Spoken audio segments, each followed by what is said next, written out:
గారు ప్రకాష్ గారు మొదట్లోనే ఒక వర్డ్ అన్నారు, ఏ సెంటిమెంట్ లేకుండా ఏ పార్టీ నిలబడదు. మీరు ఏ సెంటిమెంట్ తో పార్టీ పెడతారే?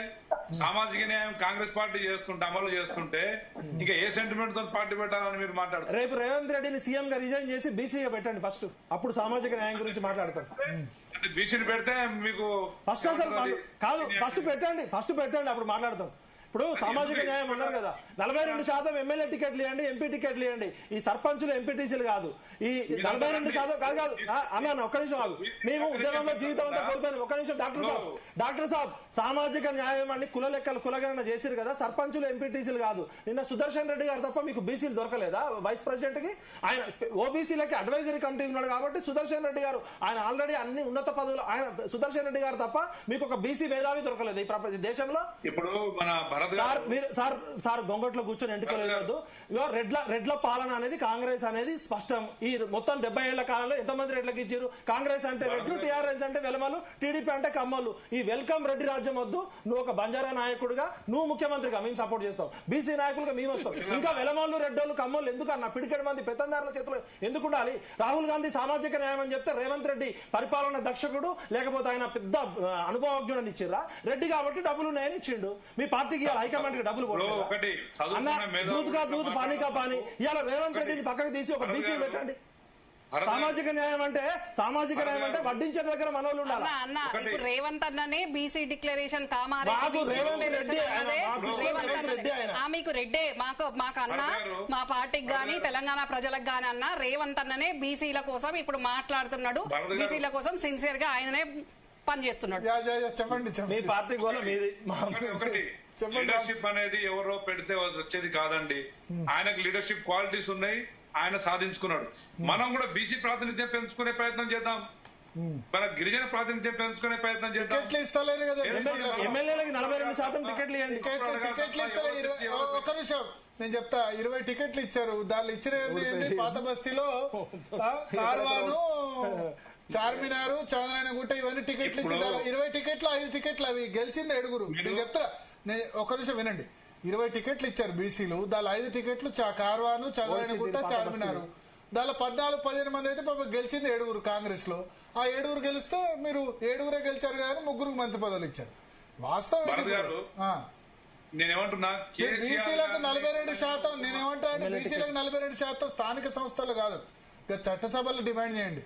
ఇవి ఏమైతే ఈ జడ్పీటీసీలు, ఎంపీటీసీలు, సర్పంచ్ అయితే మళ్ళీ ఇక్కడ అవుతారు. ఒక మాట మిమ్మల్ని అడుగుతున్నా, సర్దార్ సర్వాయి పాపన్న విగ్రహాలు పెట్టుకుంటున్నాం. ఆనాడు 16వ శతాబ్దంలో సర్దార్ పాపన్నకు ఏం బలం ఉండే అని చెప్పేసి ఆయన రాజ్యాధికారం వైపు పనిచేసిందండి. ఇలా ఏ బీసీ నాయకుడు కులం పక్కన పెట్టినప్పుడు ఉత్తమ్ కుమార్ రెడ్డి లేరా, జానారెడ్డి గారు లేరా, కోమరెడ్డి వెంకరెడ్డి గారు లేరా, రేవంత్ రెడ్డి గారు ఎందుకు ముఖ్యమంత్రి అయ్యిండు? వాళ్ళు కష్టపడ్డారు, వారుగా మేధస్సు ఉంది, వారు ఆ సమయ స్ఫూర్తి ఉంది, అన్ని ఉన్నాయి కాబట్టి తప్ప రెడ్డి అనే దాన్ని మనం ముందు పెట్టి మనం రాజకీయాలు చేయడం మన అవివేకం అవుతుంది, మన తెలివి తక్కువతనం అవుతుంది. ఆ సామర్థ్యాలు మనం సంపాదించుకోవడం ఎట్లా? మీకు మేధస్సు లేదా? మీకెందుకు మంత్రి పదవి ఇవ్వలే? గిరిజనులకు మంత్రి పదవి లేదా? మీరు డాక్టర్, మీరు బంజారా కమ్యూనిటీలో కాదు, మీరు మేధస్సులు అత్యంత అద్భుతంగా మాట్లాడుతున్నారు. మీకెందుకు ఇవ్వకూడదు మంత్రి పదవి? భరత్ గారు, ఇప్పుడు కాన్స్టిట్యూషన్ ఇచ్చిన ఫలాల వల్ల మనం ఇక్కడ దాకా వచ్చినాం తప్ప మన తెలివితేటలు కాదు అని నేను ఇప్పటికీ ఒప్పుకుంటా. మన తెలివితేటలు ఇంకా సరిపోవు, మనం ఇంకా పరిణితి చెందాల్సిన అవసరం ఉంది. మనం కులాల మధ్యలో కులాల చిచ్చులు పెట్టుకుంటూ మనం ముందుకు పోతే రాజకీయాలు చేయలేము. సామాజిక తెలంగాణ అంటే రెడ్డోళ్ళకి మంత్రి పదవులు ఇవ్వడము, రెడ్డోళ్ళకి తెలియకల్లోలు చేసి ఎస్సీ ఎస్టీ బీసీలో ఏం మాట్లాడుతున్నారన్న మీరు? మీ ఆత్మగౌరవాన్ని మీరు కించపరుచుకున్నారు. రేవంత్ రెడ్డి కన్నా కేసీఆర్ కన్నా 1,00,000 రెట్లు తెలియకల్లోలు 100 మంది ఉన్నారు ఎస్సీ ఎస్టీ బీసీలో.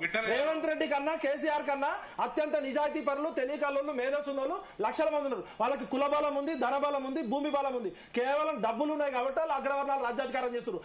కేసీఆర్ ని మించిన మేధావులు మీకు 100 మంది చూపిస్తా, రేవంత్ రెడ్డిని మించిన పోరాటం చూపిస్తా. అన్న మీరు మీ ఆత్మగౌరవాన్ని మీరు కించపరచుకోకండి. మీరు ఒక డాక్టర్ గా, ఒక గిరిజన బిడ్డగా, ఒక మేధావిగా మీరు పరిగణిస్తున్నారు.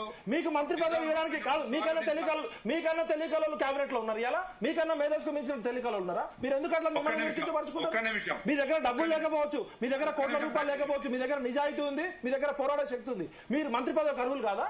అంటే ఏం చూసి ప్రూవ్ చేసేస్తున్నారు? 2 నిమిషాలు మాట్లాడగానే నన్ను మీరు కన్ఫర్మ్ చేసేస్తున్నారు. అన్న ఒకటి గుర్తుపెట్టుకో ఆత్మగౌరవం అనేది తనకు తాను ఇచ్చుకోవాలి ఫస్ట్. నీకే ఆత్మవిశ్వాసం లేకపోతే నువ్వు ఒక బంజారా కమ్యూనిటీ నుంచి వచ్చి ఒక డాక్టర్ కి నేనే అర్హత కాదంటే నీకన్నా మించిన బెల్లయ్యనాయకి అర్హత లేదా?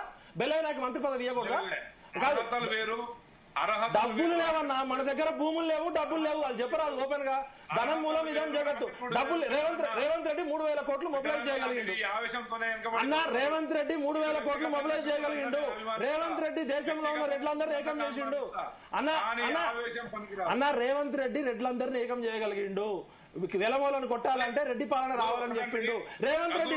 అన్న ఒక్కటి చెప్పవే, రేవంత్ రెడ్డి రెడ్డి కాకపోతే ముఖ్యమంత్రి అయ్యేటోడా? రేవంత్ రెడ్డి రెడ్డి కాకపోతే ముఖ్యమంత్రి అయ్యేటోడా? దానికోసం ఆయన చేసిన పాటలోని పడ్డాడు. అరే పడ్డడం నేనేమంటున్నా, రేవంత్ రెడ్డి అనేట ఆయన రెడ్లని మొబిలైజ్ చేయకపోతే ముఖ్యమంత్రి అయ్యేటోడా? అది చెప్పు, స్పష్టంగా చెప్పు. రేవంత్ రెడ్డి ఒక లంబాడియో, ఒక ఎస్సీయో, ఒక ఎస్టీయో, ఒక బీసీ అయితే ముఖ్యమంత్రి అయ్యేటోడా? ఈ చెప్పు, ఈ క్వశ్చన్ కి సూటిగా చెప్పు నువ్వు. చెప్పండి మాట. విఠల్ గారు పేషెన్స్ ఏమిటో మాట చెప్తా. 10 సంవత్సరాలు కేసీఆర్ దోపిడీ చేస్తున్న టైంలో గొంతు తిప్పిన ఒకే గలం రేవంత్ రెడ్డి గారు. ఆనాడు బీసీ నాయకుడు మా పొన్నవన్ననో, మధు యాష్కి గారో, లేకపోతే ఇంకేదన్నా మన మహేష్ కుమార్ గౌడ్ గారో గొంతు ఇప్పి ఉంటే వాడు అయ్యేవారు. నేను కాదనట్లే. టైం ను వాడుకున్నోడే లీడర్. టైంతో పాటు యాటిట్యూడ్ ఉండాలి, సమయస్ఫూర్తి ఉండాలి, ఆర్థికంగా ఉండాలి, అన్ని ఉండాలి. మనం కేవలం నేను నా సామాజిక వర్గాన్ని నేను కిందపరచుకోవట్లే, కానీ శక్తి సామర్థ్యాలను కూడా మనం పోల్చుకోవాలి. మీరు చాణక్య నీతి పుస్తకం చదవాలి. వారు కౌటిల్య వాళ్ళు పుస్తకాలు వారు ఆ రోజు పుస్తకాలే మనకు సార్. ఒకటి వి ప్రకాష్